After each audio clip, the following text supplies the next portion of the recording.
Dulu kita di Suriah ada mufti di Damaskus namanya Syekh Adnan Al-Afyuni. Kira-kira setahun lalu meninggal dunia dibom di mobilnya lagi dalam perjalanan dakwah. Sering kemari berapa kali, selalu ke tempatnya Habib Lutfi bin Yahya. Syekh Adnan cerita, dulu ada orang Suriah namanya Abu Adib. Abu Adib dapat rezeki berangkat ke Madinah. Kerja, nabung ke Madinah, ngajak 4 orang. Ibu, istri, dan 2 saudarinya, perempuan dua-duanya. Dia laki-laki sendiri, dia berangkat ke Mekah dan ke Madinah. Selesai umrah, dia ke Madinah ziarah Nabi. Sampai di Madinah ada musibah. Apa musibahnya? Tasnya hilang. Tuh tas isinya duit. Buat dia selamat di situ, dia hidup dari situ, makan tuh udah siapin duitnya dari situ. Hilang. Cari ke sana kemari, ke barat, ke timur, utara, selatan, nyari nggak ada tuh tasnya. Ya Allah, gimana nih? Ya Allah, duit nggak megang, hilang semuanya. Bagaimana? Dia keingetan dawuhnya para ulama yang mengatakan bahwasanya kalau idza daqat bikal ahwalu yawman fa'akthir fi salati ala Muhammad. Kalau seandainya kondisimu lagi sulit, maka perbanyaklah baca salawat kepada Nabi Muhammad sallallahu alaihi wasallam. Dia keingetan tuh, waduh sekarang saya lagi sulit, keliling-keliling hotel, jalanan, gak ketemu tuh tas. Dia keingetan bahwa kalau dalam kondisi sulit, perbanyak aja baca sholawat. Perbanyak aja baca sholawat. Baca sholawat itu luar biasa. Siapa orang sholawat 1 kali, Allah sholawat 10 kali. Siapa orang sholawat 10 kali, Allah sholawat 100. Siapa orang sholawat 100, Allah sholawat 1000 kepada dia. Siapa orang sholawat 1000, hurrima jasaduhu minan nar, maka diharamkan jasadnya masuk ke dalam neraka. Orang selawat 1 hari 1000 kali bisa istiqamah, maka gampang kok 1000. Dulu kiai-kiai dulu tuh kalau ditanya gimana santri-santri, ini santri pada malas. Kenapa? Masa baca tahlil sehari cuma bisa 5000 kali? Dulu itu dianggap malas tuh. Kita 15 kali aja jarang. Ini 5000 rutin tiap hari dibilang malas. Kata siapa tuh di Jawa Tengah ada kiai, kalian pada jadi orang bangkrut, semuanya bangkrut. Kenapa? Kata yang lain tanya kenapa? Ini nggak bisa baca tahlil cuma 5000 doang, baca la ilaha illallah setiap hari. Malu di hadapan Allah cuma baca 5000. Nah ini selawat 1000 kali azim, punya pengaruh yang luar biasa. Kalau kita udah dawamkan tuh, kita nggak bakal bisa lewat, nggak bakal bisa kita lepas nih. Seperti hutang nanti. Kalau orang udah banyak sholawat sama Nabi, dia bakal dekat sama Nabi, bakal dikenal sama Nabi, dikenal. Nah, orang ini datang ke Ar-Raudhah Asy-Syarifah, datang ke antara makam Nabi dan mimbarnya. Situ adalah tempat turunnya wahyu Allah. Situ adalah kata Nabi sebagai raudhah min riyadil jannah, taman surga yang ada di bumi.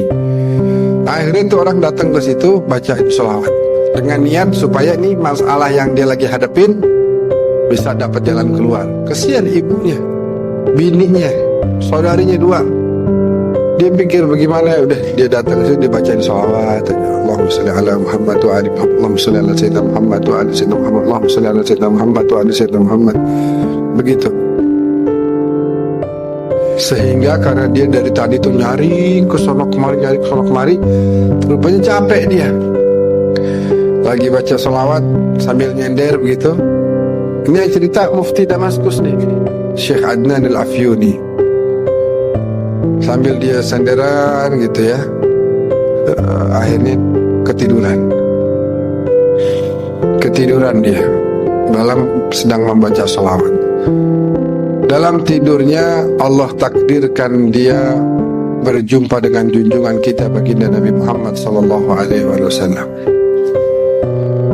Dan orang kalau dia ngelihat Nabi, sebagaimana beliau sabdakan, man ra'ani fil manam faqad ra'ani fa inna syaitana la yatamathalu bi. Siapa orang lihat aku di dalam tidurnya, dalam mimpinya, sungguh dia telah melihatku. Karena yang namanya syaitan atau jin tidak mampu menyerupai para nabi, apalagi Nabi Muhammad sallallahu alaihi wasallam.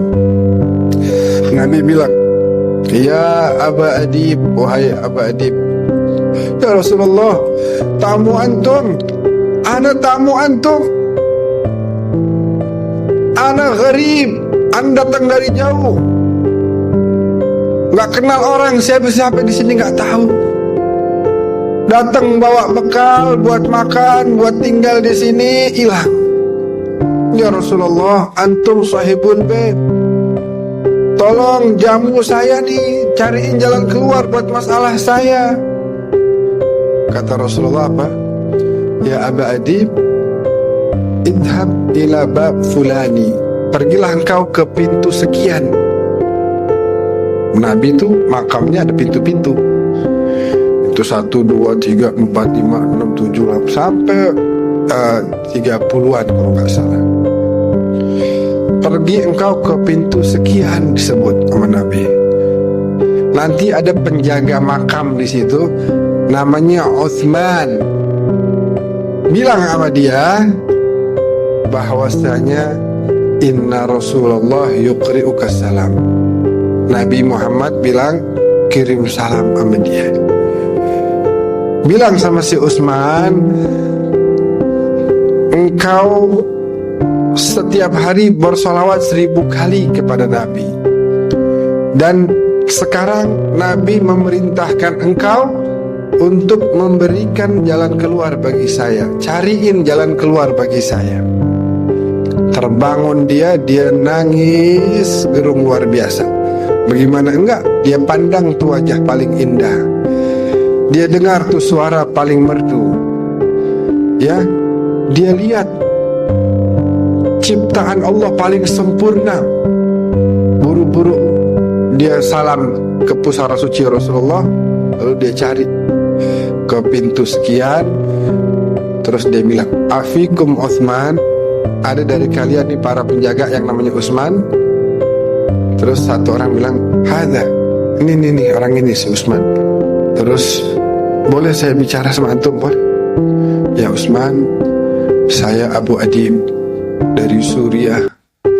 Baru aja saya dalam mimpi melihat Rasulullah dan Rasulullah mengirim salam buat antum.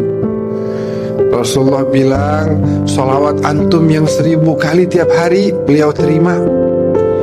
Dan Rasulullah perintahkan antum untuk mencarikan jalan keluar untuk saya. Itu yang namanya Utsman nangis-nangis.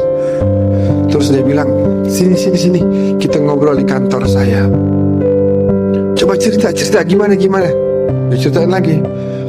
Ya Utsman, saya Abu Adib dari Suriah. Barusan mimpi ketemu Nabi kirim salam sama antum. Nabi bilang sholawat yang 1000 Nabi terima. Dan Nabi minta sekarang antum carikan jalan keluar bagi saya. Antum ke rumah ana? Ayo antum ke rumah ana. Di mobil ditanya lagi, gimana ceritanya? Wahai Utsman, ana Abu Adib dari Suriah. Ini 3 kali udah nanya nih. Saya mimpi ketemu Rasulullah kirim salam sama antum. Nabi bilang sholawat antum yang 1000 udah beliau terima. Nabi minta antum carikan jalan keluar buat saya. Sampai di rumahnya disiapin makan. Sebelum makan ditanya lagi gimana ceritanya. Diceritain lagi. Selesai makan ditanya lagi. Lagi minum teh ditanya lagi. Akhirnya kata si Abu Adib, udah dah, capek juga nih. Ente percaya apa enggak sih? Tadi ada cerita udah berkali-kali. Gini aja deh, ente kalau mau percaya ahlan wa sahlan, silakan carikan jalan keluar. Tapi kalau ente nggak percaya, izinkan anak pulang aja.